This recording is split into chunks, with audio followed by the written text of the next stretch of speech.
Hey folks, welcome to Affiliate Nerd Out. I am your nerderator, Dustin House, spreading that good word about affiliate marketing. You're going to find me here every Tuesday and Thursday, 12:15 Pacific time on LinkedIn Live. So put it on the calendar and stop by.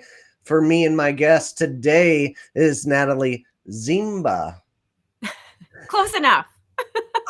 Ah, I was I Oh, was so close. Welcome to the Nerdatorium, Natalie. it's my honor. I'm so excited. Thanks for having me, Justin.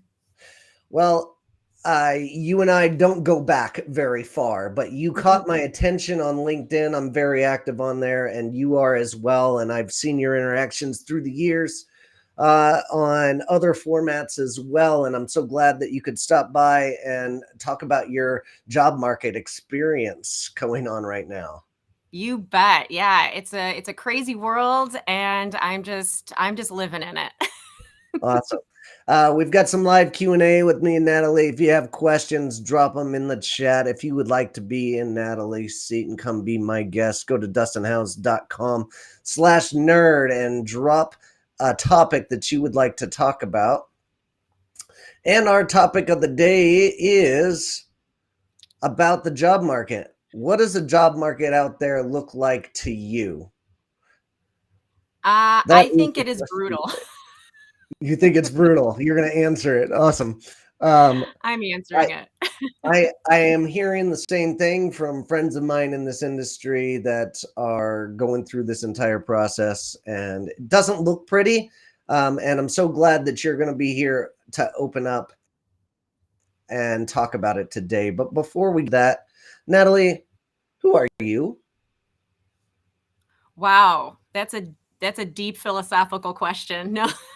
It can be. Who am I? I am currently a marketing professional, but one fun fact about me, I'm also an elected official. I sit on my local city council here in beautiful and historic Woodstock, Illinois.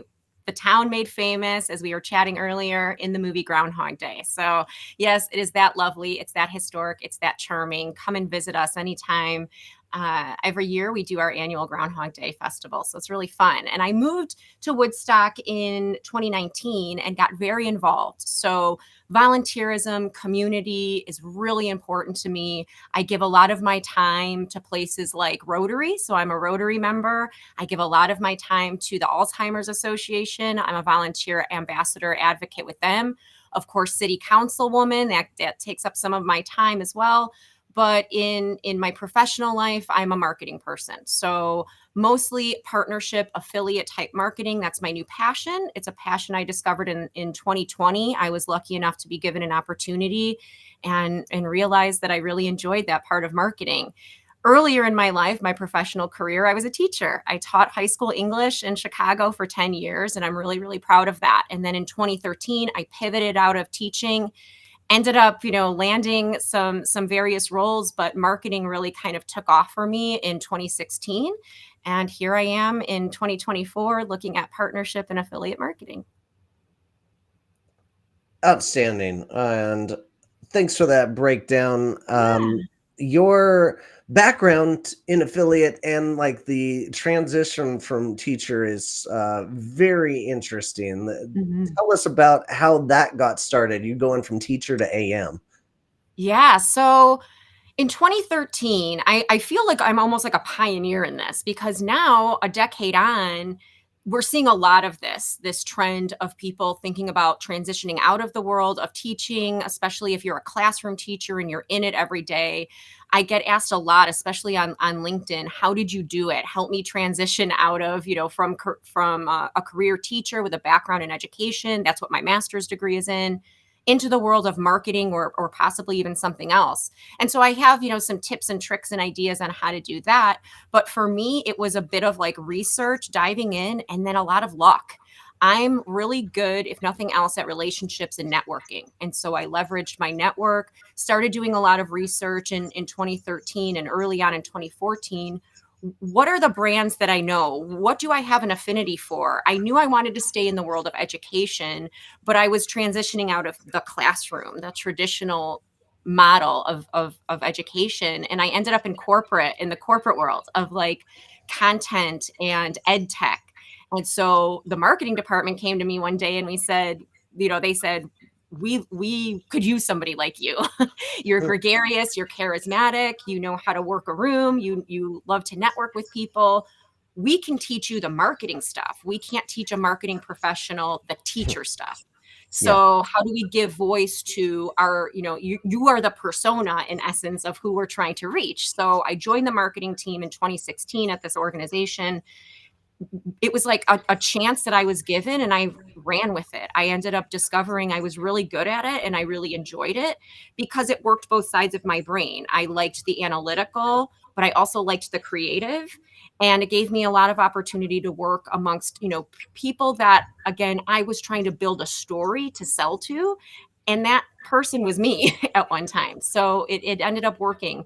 And then I just sort of kept building in my career, working my network, discovering other areas of interest. And then I landed up in affiliate marketing in 2020, again, sort of by happenstance. A CEO of a really amazing D2C direct to consumer company approached me. We started a conversation, and the rest is history. Well, awesome. Incredible journey to have that opportunity come to you and Yeah. to go after it as well is very admirable. That is a scary leap of faith that you're taking from Yeah. being in a comfortable job where you're off at 3 o'clock. No And teacher is Dustin, that's the big misnomer. No dedicated teacher is ever truly off. They're never off the clock. And it's taxing and it takes its toll on you emotionally. And it can be very draining. But if you love it and you're passionate about it, teaching is so rewarding. And people ask me, do I regret teaching? I don't regret making that move. I am sad sometimes about those relationships. I really loved it. I loved being in the classroom. I loved the content. I love the students, many of whom, they're all, adults in their professional lives now. And I'm friends with many of them because it's fun to kind of keep those relationships. But Mhm. I'm glad that I fell into the world of marketing for sure.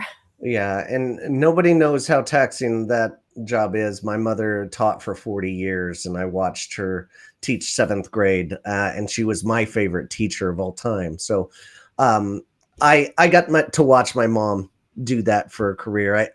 I say it jokingly that you're off at 3 o'clock, but sure, her time clock was never off in all No. reality. So, um, Yeah. I say And it I as think, a joke. teachers have so many transferable skills that Mm, it's there are certain careers that the transition's a little bit easier to get into, things that are, people centric, customer service, customer relations, things like event marketing, those can be a little bit easier to transition to, marketing coordinator or like office assistants, things like that. Those can be a little bit easier because they're not as data heavy or like mhm. specific knowledge heavy where you're going to have to get recertified and take all kinds of courses and classes. Those do come into play for just professional development, but there are a little bit easier careers to transition to for Okay. sure. And so once you got a taste of being an AM, and what did that look like as you progressed through your career to where you're at today? Yeah, well, in 2020, like I said, engaged in this conversation with this really wonderful CEO of a brand, and things were just kind of like launching and getting started. And he's a true believer in the power of affiliate and affiliate marketing, SEO, keyword content strategy. He and I started this really lovely conversation on LinkedIn. We had phone conversations, and just like I followed my gut when it was time to leave the classroom and kind of fall into the world of marketing, it was a bit of luck, but it was also tenacity. I had that same feeling in 2020 of I'm having these really organic, really awesome conversations and they're powerful, but I don't know the world of affiliate marketing. This is a whole different, I was building out big strategic campaigns and I was kind of touching a little bit of everything. I wore a lot of hats as a marketing manager, but now affiliate is very specific. And just like I was told when I made the move into traditional marketing in 2016, in 2020, the CEO basically said to me, I can help mentor you and teach you the hard skills of affiliate. I can't teach an affiliate marketing professional your people skills. People seem to like you. you're magnetic, you're energetic and enthusiastic, that just comes naturally to you. So I can take you and teach you the skills, but I can't do the opposite. I can't teach your people skills to an Mhm. affiliate professional. So are you willing to give this a try? What do you think? And I had to take a huge leap of faith to say, yeah, let's try this affiliate thing out. And it was really fun because I got to work alongside him as a mentor. And he showed me really the ropes and the ins and outs. And then I was building out, different tech stacks and different integrations. What I really loved, because I think my background as an English teacher, I liked the SEO and the keyword and the Hmm. content part of affiliate. And then I also loved the research, the recruiting, and the retention of affiliates. I liked the people partnership part of affiliate marketing. And then I just got approached by different organizations that said, hey, we've heard of you. We heard you're really fun and really, wonderful to work with. You're so professional. You're super responsive. Would you come to our company and do the same thing and build out a program and help to scale it? So I've done that now a couple of times. Awesome. Oh, that's Yeah. that's great background, especially if you're switching out your niche or vertical, getting, new experiences under your belt is super important to this career and developing. I think, I mean, some people love staying at a company for 10 years. No offense, Nick over at Envato, but it's I feel like you're underutilizing your skill set if you stay at one place for too long, especially in the affiliate realm. But it can get comfortable. So it sounds like you like new challenges, and with those new challenges, you're on the job market right now. What are Mhm. you seeing out there that you want to talk about? Sure. And I'll take one step back. It's not that there's this huge misnomer and the misconception of like, oh, people are job hoppers. If an opportunity presents itself and it feels right, trust your instinct. And if it doesn't, stay where you are comfortable and just kind of keep upskilling and see if there's other moves within that organization that might work if you can, build up into like a leadership role. I'm glad I did what I did. It's out of my system. I'm now ready to find that place that's a good fit for me, that's intentional and purposeful, because interviewing the place of potential employment, interviewing them as much as they're interviewing me. Mhm. And I really, really believe in that. So finding a good cultural fit, a place that has a mission behind them that fits with me really well, that we're going to gel together, that I like the team I'm going to be with, that's important because now in my career, I'm ready to settle in and find a place. Hey, in 10 years, 15 years, not only do I hope that that brand and that organization is still around, that I'm there growing with them. So that's really what I'm looking for. What I'm seeing in the job market, I don't think it really matters the kind of industry. There's still a lot of turbulence and a lot of uneasiness in the job market. And I say that with all due respect, but there are so many layoffs still happening. And I'm thinking, well, if the economy is right sizing itself, that's not what I'm seeing anecdotally on places like LinkedIn or on Indeed, right? I'm seeing people desperate for jobs. I'm seeing people hunting, searching, looking for a community, people that empathize with what we're all going through in this moment. So I'm seeing a lot of turbulence, and I'm still seeing like big companies laying off 5%, 10% of their workforce are getting riffed, and that's really scary. Yeah, it definitely is. You brought up a good point. Like, affiliate managers aren't necessarily job jumpers No. per se, but I've heard a statistic before of like CMO's average lifespan at a company is 3 years, and Hmm. even a CMO, like whether the company is going a different direction or a CMO's got a new opportunity at a different company, that seems like a short cycle, and I think the same applies to the affiliate managers out there.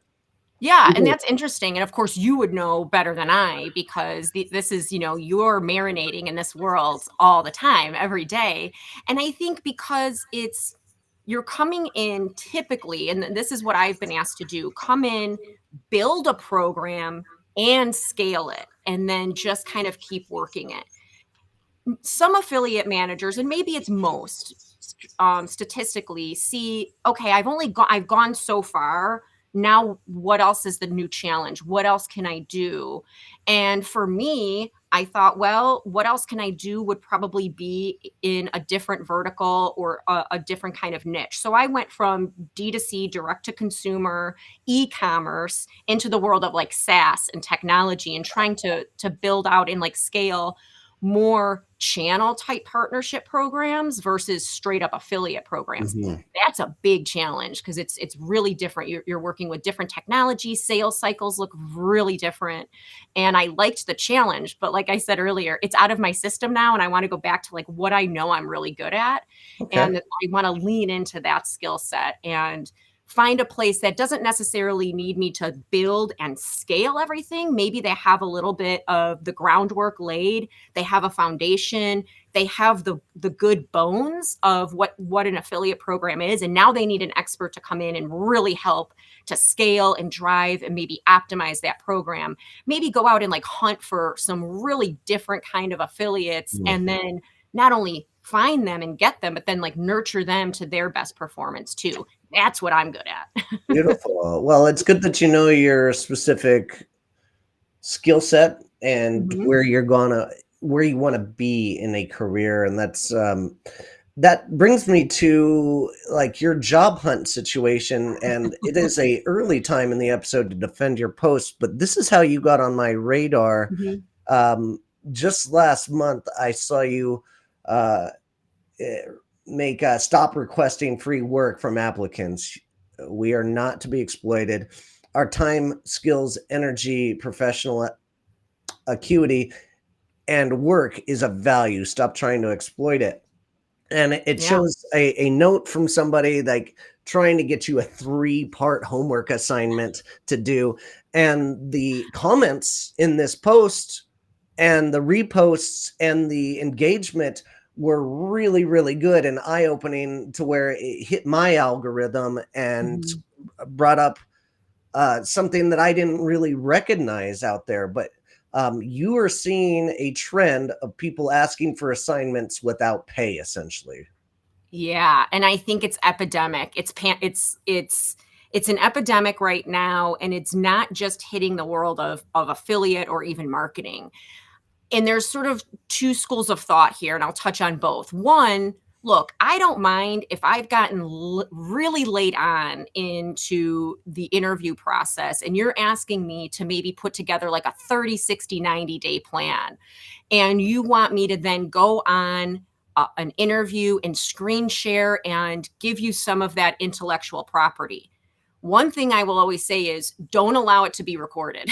Okay. If you're going to do that and you're going to put together, however, you're going to put a deck together and you're going to give your intellectual property away, so to speak, do so later on in the process. That post, what I posted, that was came immediately after just a 30-minute conversation. The Wow. initial conversation, the interview went really well, but early on in that 30-minute conversation, I almost had the sense of, oh, I see what this is, right? They're going to try to, probably interview 10, 15, 20 people and kind of gather and harness data and information from them. And guess what they wanted me to do? Put it into a Google spreadsheet, into a Google sheet, which is open. There's no way to like lock it down. And they're going to probably scrape that data from all of these different people interviewing. And then boom, they just got a bunch of free work that they didn't have to do. It looks very different if it's a legitimate organization, if it's an agency, if it's, you're going direct to consumer, you're going to work for a brand, whatever it is. If it's the third, fourth, fifth round of interview and you're asking me to do something, I'm good with that. But Hmm. don't ask me to do it after just talking to me for 30 minutes and then call it a homework assignment. I haven't done or given a homework assignment for 10 years since I was teaching. Yeah. So, it looks different, it feels different. And I thought there's no way I'm the only one experiencing this. And it's not just touching the world of affiliate marketing, it's touching across all different industries and all different verticals. And if you're going to give away your work for free, at least know it's later on and you've got a shot at the job. Don't do it, after the initial phone call or the initial Zoom conversation, because you don't know what they're going to do with it or how they're going to use it. And I just find it really disingenuous, and I don't like the practice whatsoever. So Yeah, and we've got some interactions. There's a sad face, and it sounds like somebody might be out there going through the same kind of thing. mhm. So you said there was two parts of this. The one is they're asking too early, Yeah. but they're okay getting something on a live version, and they really love the takeaway of let's do this on a live version Mhm. so that you get to keep those properties. So what about on the other side? Has anybody offered to pay you for your time to put these together? Yeah, so that's really interesting. So if you are asked to provide something like, "Hey, I want you to import some information into this Google sheet," then they have to be upfront and let you know what they're going to do with it. They're not only going to analyze it, that they may end up actually using your work. And then that's when you come forward and say, in order to do that, here's my, hourly rates. From what I'm seeing, this project or this assignment is probably going to take me about 4 to 5 hours to complete. And this is my going rate to do that. If you want to move forward and see my work, that comes at a cost. And I think just being really honest and really open about having that conversation, you can't be afraid to push back. And I think right now, there's a level of, and this is a tough word to say, but there's a level of desperation to get the job. And people are Mhm. willing to like give that away because they're afraid to push back and say, and like gate their intellectual property. It's yours. If they really want somebody to do the work, hire a freelancer to do it. Pay something nominal and just get the work done. Don't expect people to do it for free. I just don't like that expectation. And there's different schools of thought, and I get it, and it was controversial, but I also think it's emotional, and people saw that post and they felt like, yeah, this has happened to me, and they started commenting and reposting with comments and things like that, and it just kind of it took off. Yeah, and it was something that needed to be said by somebody out there in that job market. I'm really Yeah. glad you did. Yeah. I've seen this before with clients where they want to go through this practice, and I get it. They would like the free advice and Mhm. like strategy coming from a different angle and not having to pay for it. It sounds like a dream for a company, but it isn't right to the folks that you're trying to employ, No. and leading them on in that kind of fashion is just downright a little bit on the slimy side. So what I Yeah. have seen though, companies that I've worked with, and I make sure that they employ this tactic, is to pay something, like even if it's $20 to $30 an hour, and pay them for 10 hours of work to get this assignment done that they know is going to take some time. Go out there and do it. And I think you're going to get better results as a company if you're Mhm. practicing that kind of way. Um, I agree, and I don't think there's anything wrong with that at all. And like I said, even if it's, your work, you're interviewing, because this has happened to me multiple times in the last 6, 7, 8 months. I've been asked to do work, but I know it directly aligns to the job I'm applying for, and it was much later on in the process, right? It was during the third or the fourth round of interviews. Hey, can you take maybe 2 or 3 hours? Here's what we need you to complete. And I'm thinking, yeah, that's a no brainer. That I can do that in my sleep. So it wasn't. It. I didn't feel that it was disingenuous. mhm. But being asked to do that after just one conversation, or even the second, and just following my instinct, it didn't feel right, and I didn't like it. It had to be called out. Well, great call. So you mentioned something about the assignments in general. So Mhm. you touched on this a little bit, but you feel like the best way to approach this, if they do make that assignment, especially on the too early side, you like to come back with an email and say, this is my hourly rate, or like, I'm happy to give you that to you in a live interview. um, is there a wrong way to approach this, like just doing the work and like not second guessing it? Yeah, I guess, like I'll go back to trust your gut, trust your instinct. If it doesn't feel right, and I think doing something that's just open, where you're putting the work into something shareable, I don't like that. Hmm. I think it's totally fair to say, here are a few examples of work I've already done, and either have a portfolio or some links together. I've put together, I've used Loom a couple of times and done pre recorded things and walked through work I've already done. I don't need to do the work for your company or your request because I've already done it. So, unless you're going to pay me or you're going to just make the offer and hire me, you're going to get this quality of work from me. Let me give you some examples of things I've already done. That's one way. The other way is to say, I'm not going to share it with you in that kind of document. And in this case, it was a Google sheet. I will do the work, but then let's get back on a call and I will screen share with you, but you're not allowed to record it. I think those are, two ways to kind of like work around it. Show examples of work you've already done and maybe walk them through that either in a recorded video or live, or say, yep, I'm going to dedicate a few hours to doing this, but I'm not going to just openly share it. Let's get on a call and I'll screen share with you and kind of walk you through my thought process. At the end of the day, that's what they should be looking for. How you process the information and your thoughts going into it. How do you approach it? Not necessarily what the product is. That's my opinion.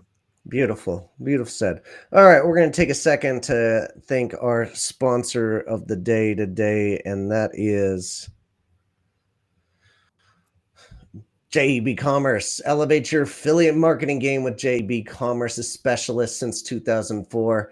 They craft strategies that drive measurable results and foster long-term partnerships, ensuring every click leads to tangible growth. With service plans designed for sustainable success, JEB Commerce keeps you on track towards your goal for the strategic partner selection to be sophisticated attribution. They're able to maximize ROI by focusing on incrementality, ready to unlock your new opportunities and realize the benefits of incremental revenue. Visit jebcommerce.com/nerdout today and learn more and take your affiliate marketing to the next level. Speaking of great companies and a great process, I love what Jake is doing over there at JEB Commerce and the way they are handling their hiring. Good people, good folks, and really appreciate them. I've got a message says recording a video is a great idea. Low resolution, maybe. Nice. All right. And now switching gears again. You talked about the word desperation, Mm-hmm. and there might be a lot of affiliate managers that don't have a job right now or affiliate experience that is looking out there. How do these folks stand out in this tough job market in your mind? Yeah, I think there's a couple of ways to do it. Obviously, following you and of course I'm going to give you every compliment in the world because I think what you do is amazing and you're a good resource because you're open and willing to just share and say, hey, if you've got ideas or you have other resources or other, influencers or thought leaders in this space, share them out. Like, yeah, you have your sponsors and they're amazing, but there's other people in this world that in this ecosystem that we're living in that do this professionally. And so I would say just cram their podcasts or their YouTube channels or any of their free resources that they have. Do that. You are definitely one of them. Affiliate Nerd Out is amazing. I love Thank catching it. you. I love listening to it. I'll put it on in the background because you bring on really amazing thought leaders in this industry. Performance Marketing Manager is just amazing. So thank you for putting that out into the universe, right? And thank you for your support. Even you with all your experience knew you could gain a little bit more and upskill, and I appreciate you being a part of my community. Yeah, you bet. And it comes at a cost, which I understand, but for me it's important. It's like you got to stay on top of like the industry trends, on top of the technology, the other thought leaders in this space. So Performance Marketing Manager, there's my plug for you. I love it. I Awesome. love Thomas McMahon, Kyle Kostekja, affiliated podcast. So that's ClickBank. That's like Yeah. their official podcast. they're so accessible and easy and relatable, and what they talk about. You walk away from their podcast every single time. I have like a little notebook that I keep information in. And every time I listen to their podcast, I'm jotting things down because, like I said, it's relatable, it's accessible, and it kind of gives you a couple of things like, oh, I got to research that more, or these are actionable things that I can walk away with. So Mm. their affiliated podcast, it's ClickBank's official podcast. I love that. And ClickBank also has these like free learning modules. So if you're looking Yeah. for something to do free and like Upskill, that's a really good one. Leanne Johnston, of course, affiliate marketing podcast. She's the founder of Affiverse. She's Afterverse. Yeah. amazing. So go on Affiverse and browse around there. Matt McWilliams, he's with the Affiliate Guy podcast. He's awesome. So there's like places for free and maybe some things that come at a nominal cost, but they're worth the investment. Listen to trends, listen to ideas, try to jot things down, and then also put into like an actionable plan. So if you're asked, hey, well, what would you do in this instance? Or give us an example of during an interview. If you don't have the experience, at least you can use the nomenclature, you can use the verbiage Yeah. of this world, right? And say, I know I might not have the exact experience, but I'm tenacious. I've done all the research. I'm trying to learn it. And I think somebody like a Matt McWilliams, he would definitely say cultural fit, personality is almost more important than the hard skills, because the hard skills can be learned. It's the go-getter attitude, the growth mindset, the personality. That's really important in the world of affiliate because it's unlike any other digital marketing channel. It's about people and relationships. People are behind every single decision that affiliate managers have to make. Yeah, we represent a brand, or maybe we're on the agency side, but at the end of the day, it's people and relationships that are really important. And I think that's what I love about it so much.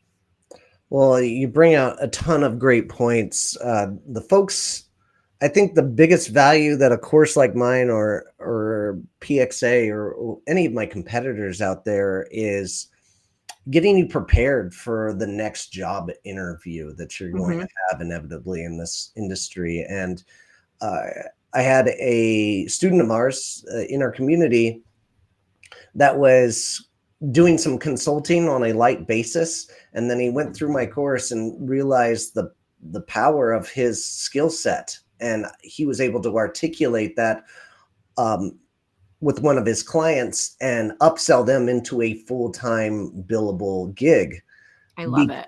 and he didn't know he was capable of what his knowledge was and what he was learning from my course, and that was his biggest takeaway. And that's heartwarming for me to see that my community is working, and the training that I've put in place is it can help just about anybody. So I Yeah. appreciate that sentiment. And we are in a community for affiliate that is always helping each other. I mean, Leanne Johnson's one of my mentors and one of my good friends in this industry. And she invites me to come speak at some of her events because she knows I'm knowledgeable. And if I had an event, if I wanted to, bang my head to create one like she is, like it just seems like a lot of work. Yeah. I would absolutely invite her. We're not competitors in this field. We're all trying to help each other grow. And that's what I love about this affiliate community most. Yeah, that's a really good sentiment. It's true. People are really friendly, not competitive necessarily in like the professional sense. Sometimes it can get competitive in in numbers, and when you're like crunching the numbers and trying to figure out profitability and things like that, it can get a little bit competitive. But when it comes to like the P2P, like the person to person relationship, we're not. We are such a good community of people. We support each other. We'll give you like, hey, here's how I did it, or here's some suggestions, or like I just listed, people I like to follow, people that I like to listen to, podcasts or their YouTube channels, or just going on their site and finding their free modules, things like that.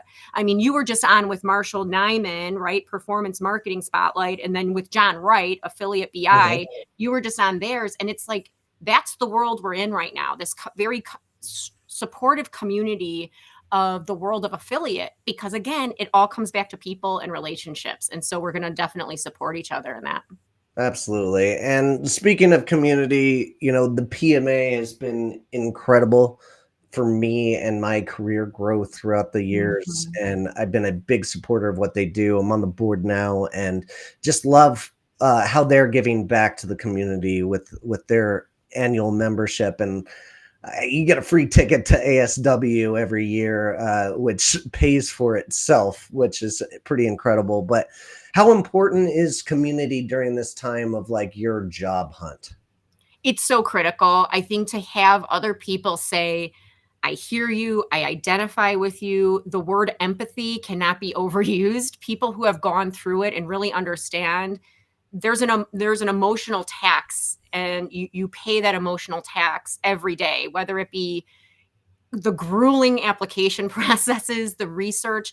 I take a lot of time before I apply to a job. I've done my research. I have an entire template of like people that I find on LinkedIn connected to that company or that organization. I reach out to them and say, here's why I'm a good fit for this role. This is why you should hire me. You know how long that takes to do for all of the different companies? But Yeah, that's important to me. And I think that says something about me and my work ethic. And it's challenging, it's grueling. I've had so many nights where I'm up real late into the morning hours doing this because it's like a full-time job applying for jobs. yeah, And when you either, you get ghosted, you get rejected, you get you apply and then 20 minutes later you get the auto, rejection. It doesn't feel good. And so having the community of people who say, I see you, I get it, I understand, and then take the next step and say, "How can I help you? Are there right. people that you see that I'm connected to? Do you want me to reach out on your behalf?" Or, "Hey, here's a couple of really interesting roles that you might wanna look at. I don't know if you've looked at them yet, but here's some ideas." I am all about that. If there's a way I can help and pay it forward for other people, I'm in. Like, I will do that all day because other people have done it for me, and just doing it, whether it's publicly in like comments and working like online in a community or, in a forum publicly or privately, just like DMing people and say like, wow, I heard you on this podcast or I saw the post you put out. I hear you. I get it. Sometimes that's all you need. It's just like a few words of encouragement, and that's really important. Well said. And I find extreme value in the same. Just that support when you're down and the folks know it, they all come running. And Yeah, it is something special and brings a tear to your eye. it's true. All right. As we wrap this up, how do folks connect with you? Biggest thing is LinkedIn. I'm super active on LinkedIn. I spend a lot of time there. People, community, and really, relationships, very important to me. And that's where I do it professionally. And find me on LinkedIn, just Natalie Ziemba. My photo look how looks how I look here. I look how I look in my profile photo, so you can't miss me. And yeah, reach out. Please, comment on anything you see. Be friendly. Be professional, and then send me a message. I love, if I get messages, I'll respond to you. So make sure, you connect with me or follow me, and don't be afraid to message. Awesome.